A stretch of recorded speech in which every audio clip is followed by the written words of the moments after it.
Hello সবাইকে নতুন একটা ভিডিওতে ওয়েলকাম। আশা করি সবাই খুব ভালো আছো। তো সবাই দেখে বুঝতেই পারছো বাড়িতে কোনো একটা অনুষ্ঠান হবে, তো সেই কারণে সমস্ত যোগাযন্ত্র চলছিল সকাল থেকেই। ওই দিনটা ছিল 11ই বৈশাখ, আমার ঠাকুরদাদার মৃত্যুবার্ষিকী। এই বছর ঠাকুরদাদার মৃত্যুবার্ষিকী 12 বছর পূর্ণ হচ্ছে। তো প্রথম কয়েক বছর আমরা সত্যি এই দিনটাকে খুব কষ্ট হতো, এখনও হয়, কিন্তু আমরা প্রত্যেক বছর এই দিনটার জন্য ভীষণভাবে অপেক্ষা করি যে এই একটা দিনে আমাদের বাড়িতে এই অনুষ্ঠানটা মোটামুটি যেভাবেই হোক আমাদের বাড়িতে পালন হয়। তো আমরা সকাল থেকে দেখো এদিকে রান্না বান্না কমপ্লিট, সকালের খাবার দাবার খাওয়া হচ্ছিল। তো মামুনিও চলে এসেছিলো সকাল সকাল। তারপরে এইদিকে সমস্ত কিছু যোগাযন্ত্র করে স্নান টান করা হয়ে গেছিলো মা মেজমা সবার। তো তারপরে মন্দিরটাতে, যেটা মন্দির করা হয়েছিল, ওখানে ঠাকুরদাদা ঠাকুমার ছবি আরও ঠাকুরদের ছবি টবি দেওয়া হয়েছিলো। তো আমরাও সবাই স্নান টান করে এখানে বসেছিলাম, তার কারণ গানের লোকজন আসার কথা, এখনও আসেনি। তো সেই কারণে আমরা বসে বসে অপেক্ষা করছিলাম। অলরেডি এখানে সমস্ত ভোগ টোগ দেওয়া হয়ে গেছে। তো তারপরে বাড়িতেই আমার সেজো কাকিমা কাকা ঠাকুমা গান টান করছিল।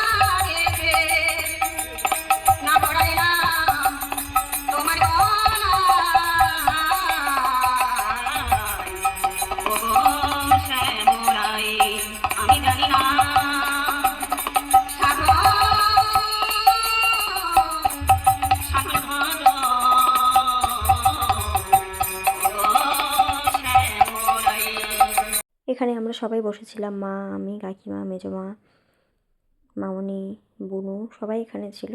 তো আর দেখো সব জায়গায় বাড়িতে সবাই এসেছিলো, বোন টোন অনেকে। তো তারপরে ছিল দল প্রবেশের মুহূর্ত।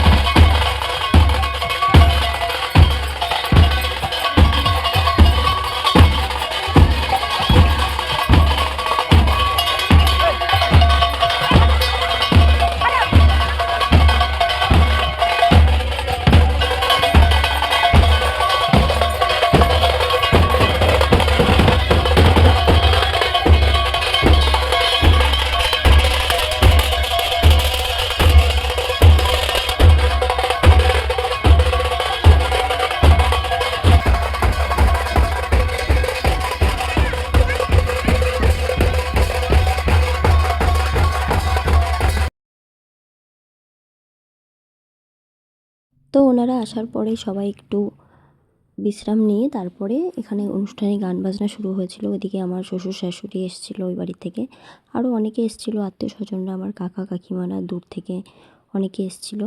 তো তারপরে দুপুরের পর থেকেই গান শুরু হয়েছিল, অনেকেই গান করছিল। গান করতে করতে প্রায় বিকাল সন্ধ্যা, প্রত্যেকবারই আমাদের অনুষ্ঠান শেষ করতে করতে প্রায় সন্ধ্যায় হয়ে যায়। তো এই বছরে ওনারা গান করতে করতে সন্ধ্যার দিকেই শেষ হয়। ততক্ষণে আমাদের সমস্ত রান্নাবান্নাও ওইদিকে শেষ।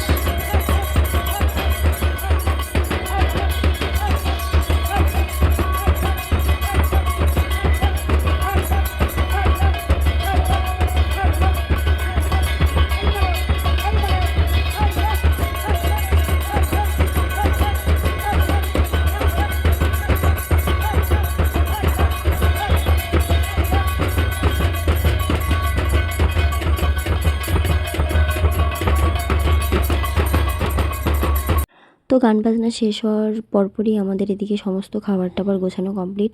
আমার বোনরাও সবাই রেডি ছিল খাবার দেওয়ার জন্য। তো এদিকে মন্দিরেরও ভোগ প্রসাদ যা যা ছিল সমস্ত কিছু ঠাকুমা গোছাচ্ছিল। আর আমার সঙ্গে সবসময় দেখো আমার বোনরা বাড়িতে, অনেকেই আমার ভাই বোন, আমরা অনেক ভাই বোন বাড়িতে। তো ওর জন্য আমাদের বাড়িতে অনুষ্ঠান হলে খুব একটা সমস্যা হয় না।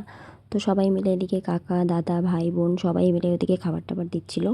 মন্দিরের ভোগের প্রসাদগুলো সমস্ত কিছু দিয়ে বেশ অনেকক্ষণ আমাদের বাড়িতে খাওয়া দাওয়া চলছিল। আমাদের বাড়িতে নিরামিষই রান্না হয় এই দিন। তো পাড়ার আত্মীয় স্বজন যারা গান করতে এসেছিলো তারা, এদিকে দেখো আমার বোনটা কত কাজ করছে।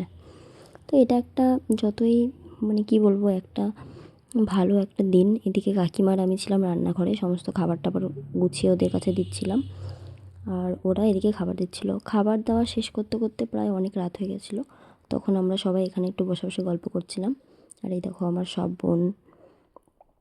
আমাদের বাড়িতে যে কোনো অনুষ্ঠান হলে একটাই সুবিধা হয়, সেটা হচ্ছে আমাদের বাড়িতে আমরা অনেকে থাকি, তো এই কারণে আমাদের অনুষ্ঠানে খুব একটা সমস্যা হয় না।